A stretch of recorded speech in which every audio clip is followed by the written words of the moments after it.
Hi, it's Rosalie with Can't Wait to Plan. How you guys doing?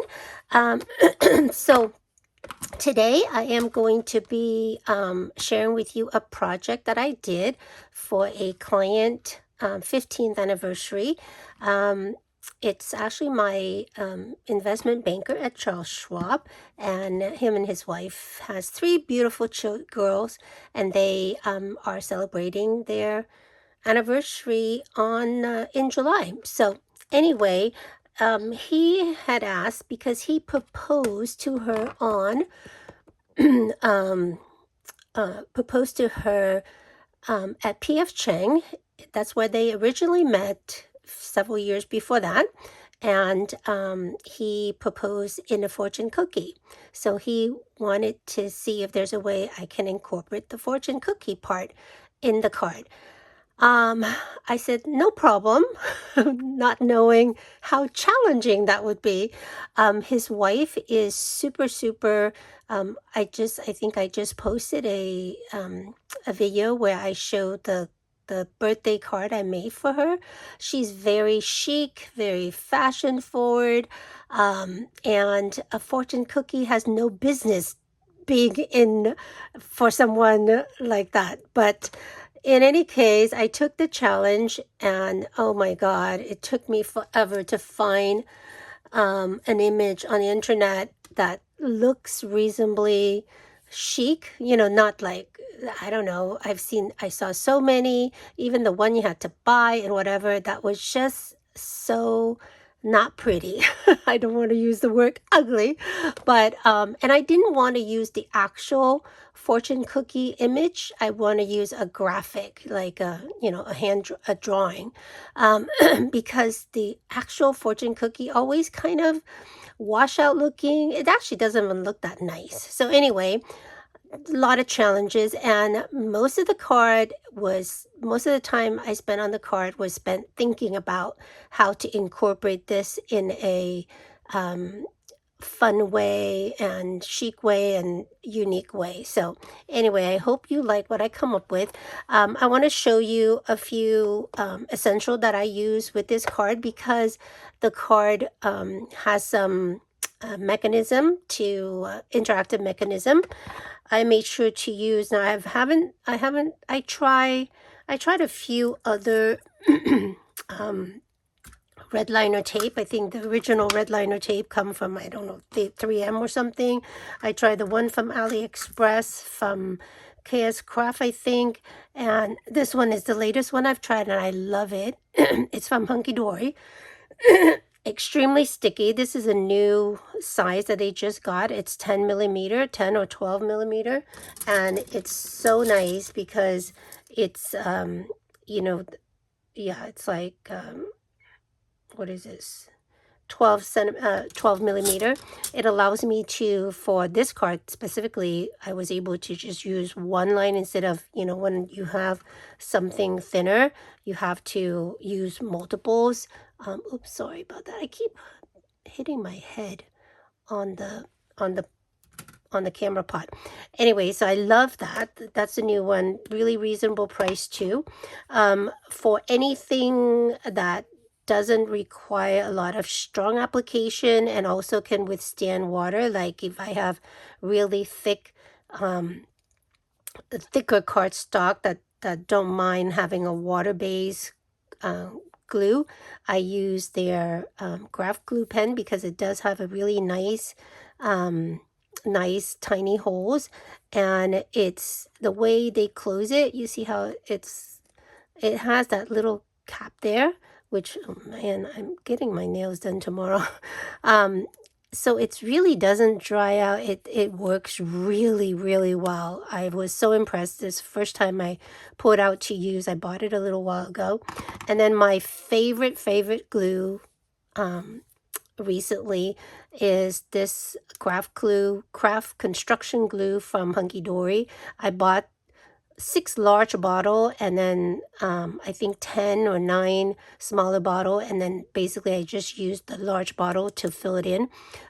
They don't ship to the US. It's in the UK. The price is so reasonable too. But if you buy from Hobby Maker, which is 𝘀𝗵𝗸𝗲.com, one of their kind of like, it's kind of like the equivalent HSN one to here, and their shipping price, if you buy a bunch of other things, is so reasonable. I think it's like $10, but usually when I buy, I bundle a lot of different things together. So then the glue, and they somehow can ship me the glue, even though all the products ship directly from their, you know, from their manufacturer. So like from if you buy stuff from Hunkydory and stuff from 𝘄𝗂𝗃𝗃 and stuff from Crafter's Companion, whatever, they portion out the products, the order, and the different manufacturers ship directly.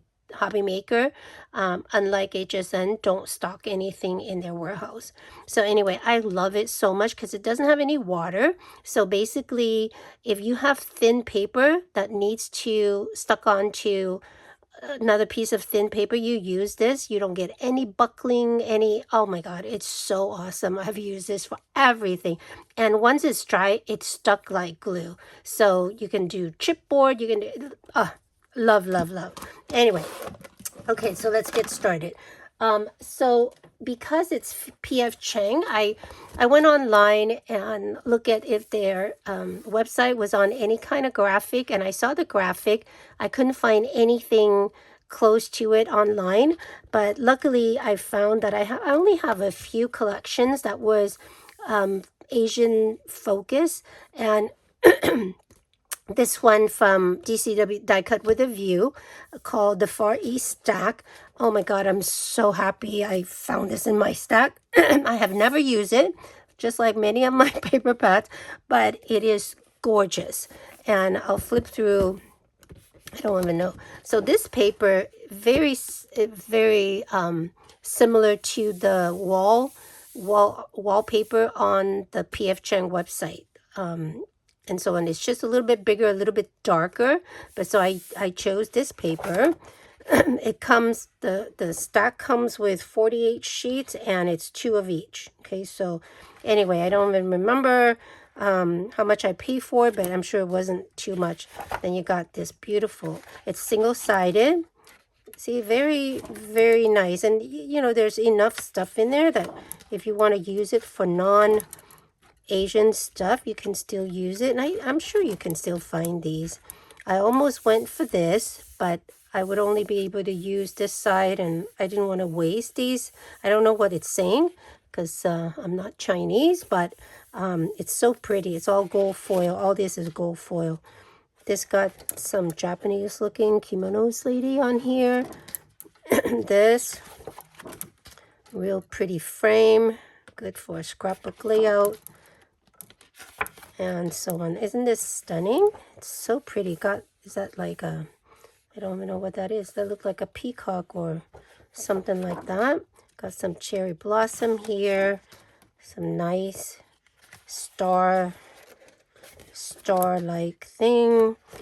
And with P.F. Chang, it's a lot of red in there. Their logo is red. So I chose this paper. It's Asian enough. It has only a little bit of very faint Chinese character in the background, but it doesn't detract from, like, it's not gold foil or anything like that. So that's the second paper I use, because you know, with this first one, it's so much gold foil, you can't really use it all over. You just use it sparingly. So I use it to frame the card, and I'll show you in a second. Let me finish showing you all these. Some of these very green, so you can't use any of those, but pretty. I was gonna use one of these, but I ended up didn't use any of the tag.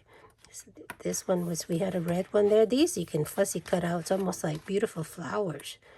This one is very strong. Oh, and then this nice dragon would be a good one for a New Year, Happy Lunar New Year page, which is very big celebration in our culture. And then there's some beautiful crane here, and that's the end. Okay, so if you wanted to use it, this is from 2000 and this is the number here if you want to get to it, but it's from 2015. But you can find these everywhere.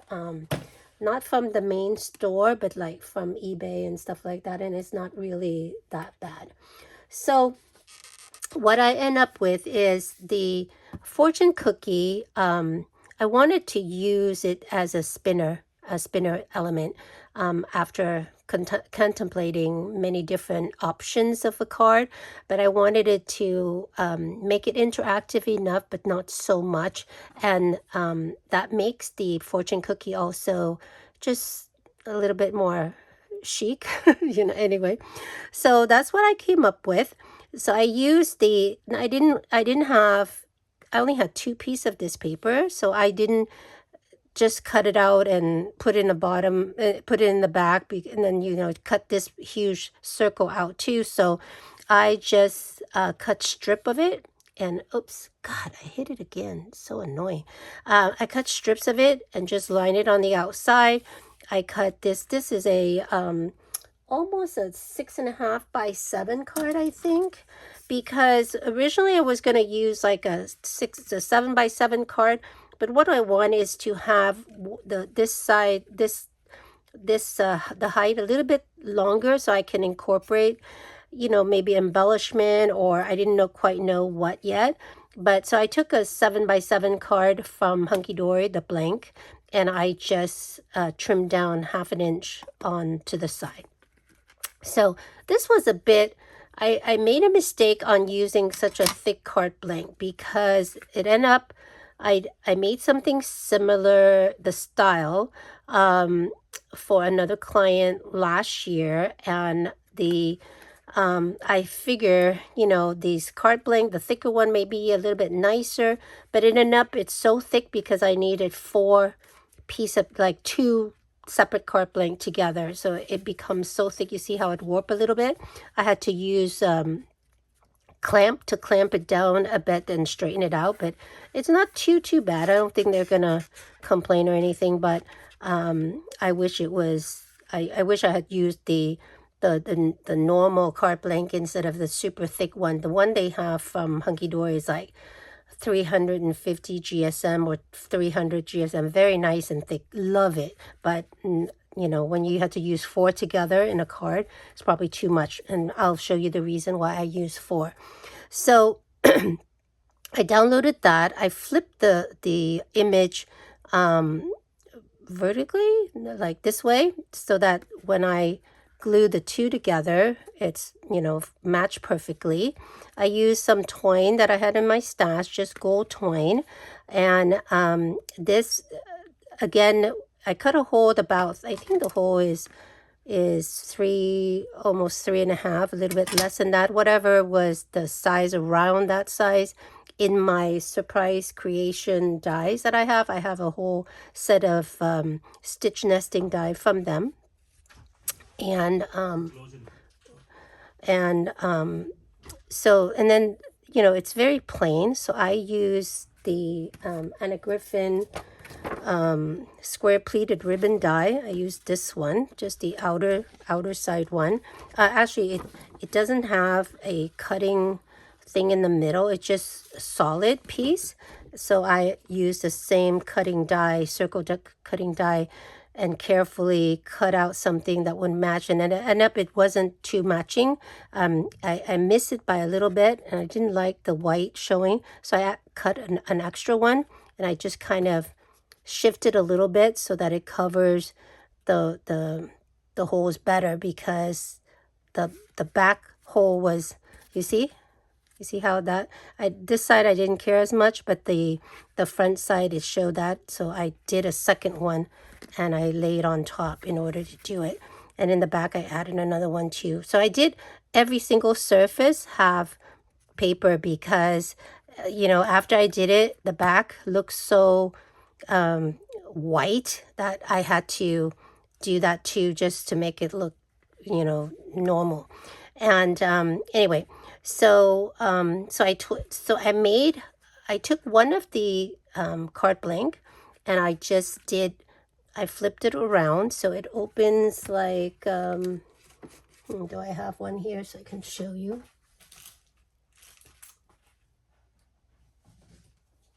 I did, so it would open over here. So I did that like that. And then I took another card blank and did it and cut it.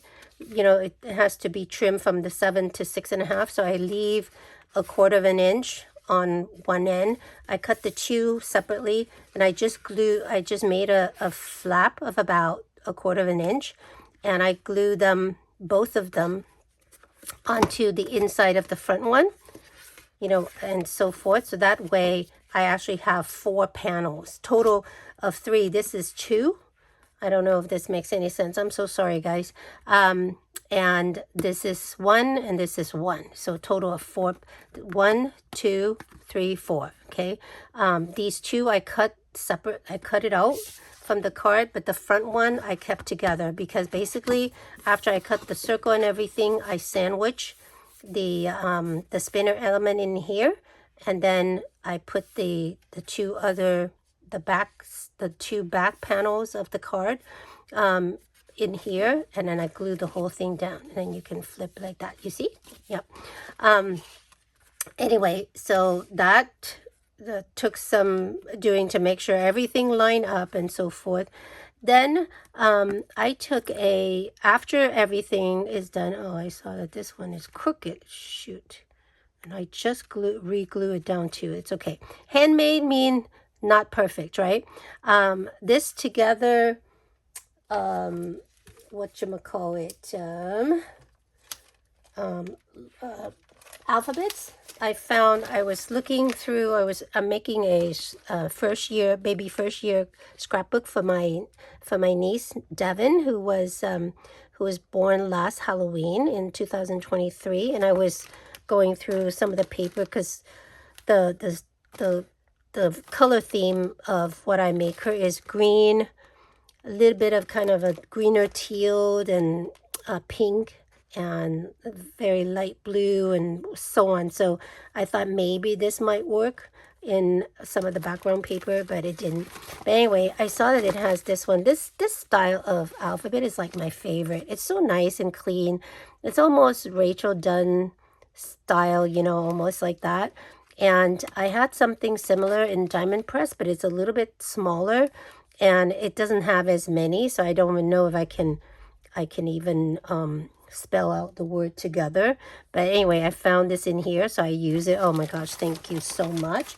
And then I was going to put the happy 15th anniversary in the inside of the card, but then I found in my stash, as I was going through all my gold color font and everything else, I found this one, which was from I got it from Hobby Lobby for $1.25. It's called 25 Days. And it's just numbers, you know, this must be for Christmas or whatever.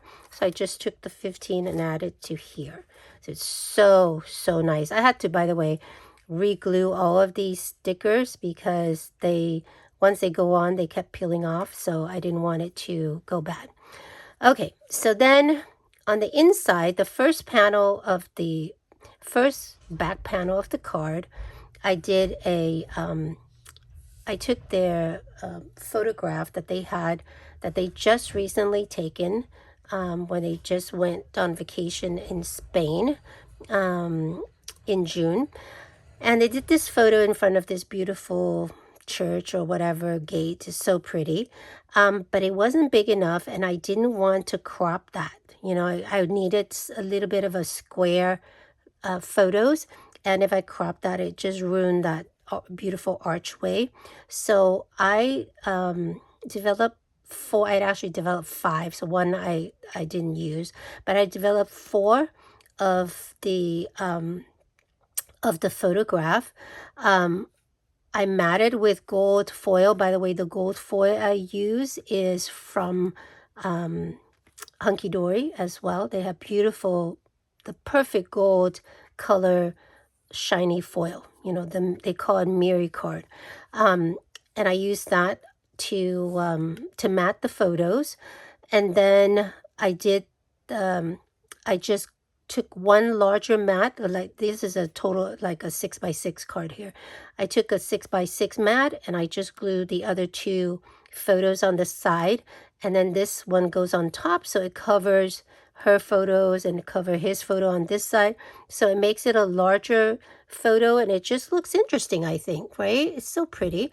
And I found this in my stashes of alphabet that's on clear sticker. I can't find it to show you where it came from, but so I spell out you and me, which I thought was really sweet. I love the clear sticker, the clear stickers, because you can put it on a photograph, kind of like a rub-on. Okay, so that's what I did there.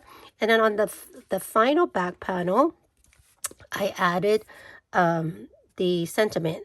And yeah, originally I was gonna like try to do 15 here or something, but I'm, in smaller, but I'm glad I found this because I think that looks much nicer. This was